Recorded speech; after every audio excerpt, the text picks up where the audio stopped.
रायगडावर उत्खननादरम्यान एक प्राचीन यंत्रराज सौम्य यंत्र सापडलं, अशी बातमी आपण अलीकडेच वाचली असेल। हे यंत्रराज म्हणजे नेमकं काय आहे, ते कशासाठी वापरलं जात असावं, याबाबत मी जे काही वाचलं ते तुम्हाला सांगते।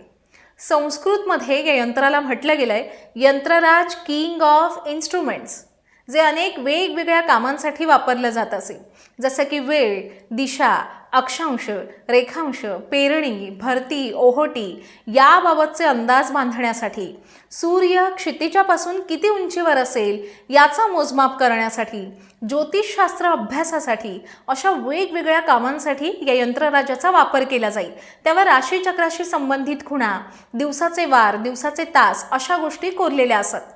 हे उपकरण टांगलेलं असायचं, ज्यावर एक बाण असायचा, जो फिरवून सूर्याच्या दिशेनं रोखला जाईल। त्यावरून वार, वेळ, तारीख याचा अंदाज बांधला जायचा। तर त्याच्या चकतीच्या दुसऱ्या बाजूला त्याच बाणाच्या स्थितीनुसार त्यावेळची आकाशातली नक्षत्रांची स्थिती, तसंच अक्षांश, रेखांश याबाबतचा अंदाज बांधला जायचा। साधारण 12व्या शतकाच्या सुमारास किंवा त्याही आधीपासून यंत्रराजाचा वापर केला जाईल।